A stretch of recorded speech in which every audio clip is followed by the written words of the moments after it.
睡前聊历史，每天一个历史故事。今天我们聊的是青苗法背后的国家逻辑。在中国长达2000多年的帝王史中，有这样一个人物，他被列宁称为中国11世纪的改革家，梁启超称他为3代以下唯一完人。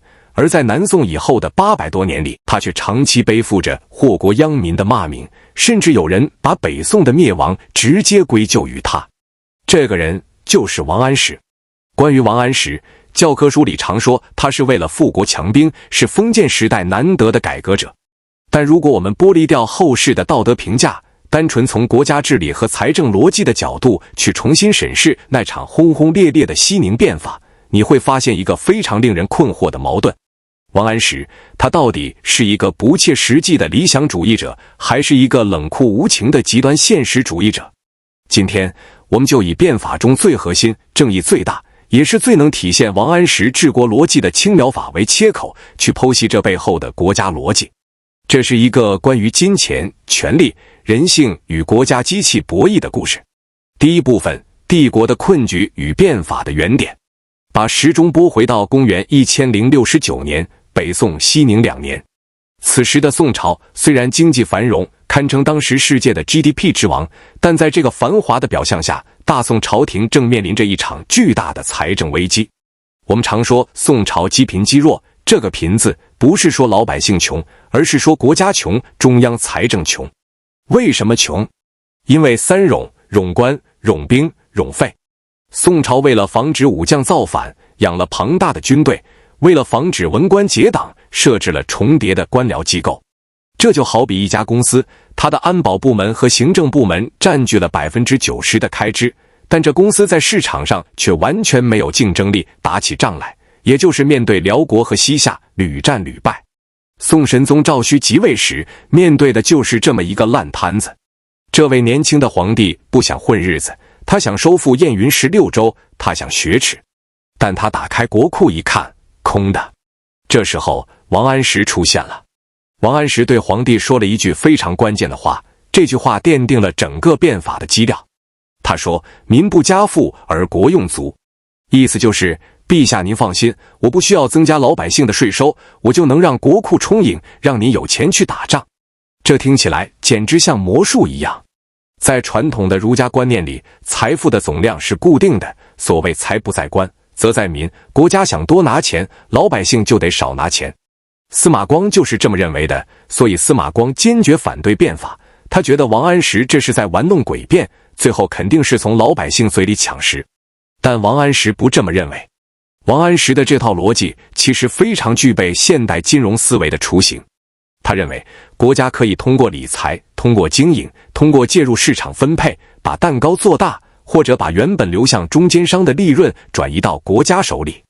为了实现这个目标，他祭出了那个最著名的杀手锏——青苗法。第二部分，青苗法的完美蓝图，国家作为最大的银行家。什么是青苗法？在很多人的印象里，青苗法就是政府在春天借粮食给农民，秋天农民还回来，政府收点利息。如果只理解到这一层，那就太小看王安石了。青苗法的设计其实有着非常精密的国家资本主义逻辑。在北宋的农村存在着一个巨大的痛点——兼并。每当青黄不接的时候，也就是春天，陈粮吃完了，新粮还没熟，农民为了活命，为了买种子种地，只能去找地主豪强借高利贷。宋朝的民间高利贷利息极高，往往是背衬之息，也就是借1还2，甚至更高。到了秋天，农民还不起债，就只能把土地卖给地主，自己变成流民或者佃户。地主兼并了土地，却有各种办法逃避赋税，结果是富人越来越富，穷人越来越穷，而国家的税源却枯竭了。王安石看准了这一点，他的逻辑是：既然农民必须要借钱，既然地主再赚这个高额利息，那为什么不能由国家来充当这个债权人呢？青苗法规定，在每年正月和5月，由官府给农民贷款，给粮食或者给现钱，利息一般定在2分，也就是 20%， 等到秋收时随赋税一起偿还。在王安石看来，这是一个3赢的完美方案。第一，对农民来说，官府的20%利息远低于地主豪强的100%利息，农民负担减轻了，可以安心种地，不再失去土地。第二，对国家来说，国库里的陈粮放着也是发霉，借出去还能收20%的利息，这笔收入巨大，可以直接充实国库，解决财政危机。第三，对社会来说，国家通过介入信贷市场，打压了豪强地主的高利贷空间，遏制了土地兼并。这听起来是不是非常完美？甚至很像现代的政策性农业贷款或者普惠金融。如果我们只看文件，王安石绝对是一个充满悲悯情怀的理想主义者。他试图利用国家机器的力量去保护弱者，对抗资本的贪婪。但是历史的残酷之处就在于，逻辑上的完美往往意味着执行上的灾难。第三部分，极端现实主义的执行，当服务变成生意。王安石的悲剧在于，他高估了国家机器的道德水平，低估了官僚系统的逐利本能。当青苗法从东京汴梁的朝堂下发到各路、各州、各县的时候，性质完全变了。首先是定额问题。宋神宗和王安石急需用钱，虽然王安石口头上说是为了抑制豪强，但在实际操作中，青苗法变成了一项必须完成的财政任务。朝廷给地方官下达了指标，你们这个县今年必须借出去多少钱，必须收回来多少利息。大家知道，在官场上，上级的一个意向，到了下级就会变成铁律。对于地方官来说，青苗法的推广程度直接和政绩考核挂钩。你想升官吗？想升官就得证明你支持变法，支持变法最直接的表现就是你的青苗钱放出去没有，利息收上来没有。于是荒诞的一幕出现了。原本青苗法的设计初衷是愿借则借，帮助那些缺钱的贫下中农，但在 KPI 的压力下变成了强行摊派。贫农还不起钱，风险大，官员们为了保证本息能收回来，强行要求中农甚至富农借贷。你不缺钱，不缺钱也得借，这是国家的恩德，你敢不要？更可怕的是利息。王安石规定的利息是2分，20%，这在当时确实不算高，但是这只是理论利息。地方官员在执行过程中有了巨大的寻租空间，手续费、跑腿费、换算费，把铜钱换成粮食，或者把粮食换成铜钱，中间的汇率差层层加码。有史料记载，某些地方的青苗法实际利息甚至高达40%、50%，甚至更多。还有一个致命的问题，担保制度。为了防止坏账，官府发明了5户1保或者10户1保，一家还不起，邻居不仅要替他还，甚至还要连坐。这直接导致了邻里关系的崩溃，很多富户为了躲避这种强制性的连带责任，宁可毁坏家产或者逃亡。这时候我们再回头看王安石，他知不知道这些情况？他知道，但他似乎并不认为这是致命的。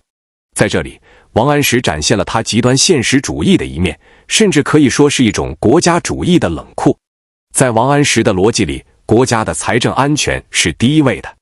虽然执行层面有弊端，虽然有百姓受苦，但只要大方向是对的，只要国库真的充实了，这些代价是可以承受的。他有一句名言：天变不足畏，祖宗不足法，人言不足恤。这句话常被解释为改革者的无畏精神，但换个角度看，这也是一种极度自信的傲慢。他认为自己掌握了真理，国家强大的逻辑，所以他可以无视同僚的反对，甚至在一定程度上无视底层的哀嚎，只要最终的结果是富国强兵。第四部分，国家逻辑的深层矛盾，谁是国家？这就触及到了青苗法背后最核心的国家逻辑，国家到底是为了谁而存在？在司马光等保守派看来，国家的职能是教化和维持秩序，国家不应该经商，不应该与民争利。司马光警告王安石，天地间的财富就那么多，不在民间就在公家。你现在把钱都收到了国库里，老百姓自然就穷了。王安石反驳说，不，我是通过理财把兼并之家的钱拿过来了。但事实证明，司马光是对的。因为在封建专制体制下，国家机器一旦开动了逐利的马达，它是停不下来的。王安石希望国家像一个 benevolent banker，仁慈的银行家，但缺乏监督的权力，必然会让国家变成一个 predatory monster 掠夺性的怪兽。青苗法实施多年后，大宋的国库确实满了。宋神宗看着堆积如山的钱币和粮食，很高兴，觉得变法成功了。但这个成功是建立在什么基础上的？是建立在极度汲取民间财富的基础上的。王安石的国家逻辑本质上是一种战时体制的逻辑。他把整个国家看作一个大公司，皇帝是董事长，他是 CEO， 所有的官员是经理，百姓是员工，也是客户。他的目标是让总公司的报表好看，现金流充裕，以便去收购竞争对手，辽西夏。在这个逻辑下，个体的痛苦被统计学屏蔽了。更讽刺的是，王安石如此痛恨兼并，但他创造的这套国家垄断机制，其实变成了最大的兼并者。以前，农民是被地主剥削，地主虽然坏，但毕竟还在乡土社会里，还要点脸面，还有宗族关系的束缚。遇到大灾之年，地主为了长远利益，可能还会失周。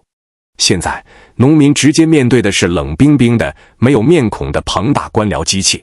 县太爷要完成指标，胥吏要从中渔利，朝廷要在这个基础上打仗。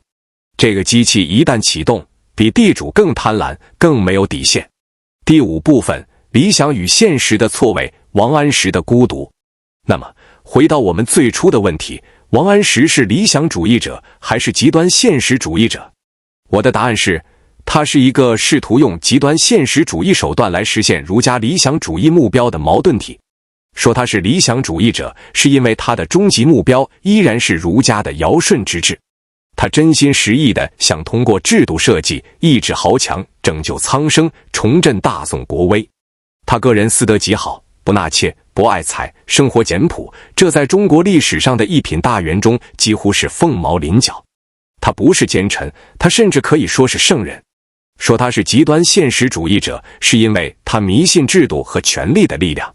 他认为只要顶层设计足够理性，只要计算足够精确，国家就可以像一台精密的机器一样运转。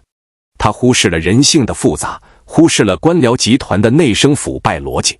他以为他在利用官僚集团为百姓理财，实际上是官僚集团利用他的变法名义大发横财。历史上有一个细节特别耐人寻味，当司马光废除新法时，老百姓居然上街庆祝。这对于王安石来说，可能是最残酷的打击。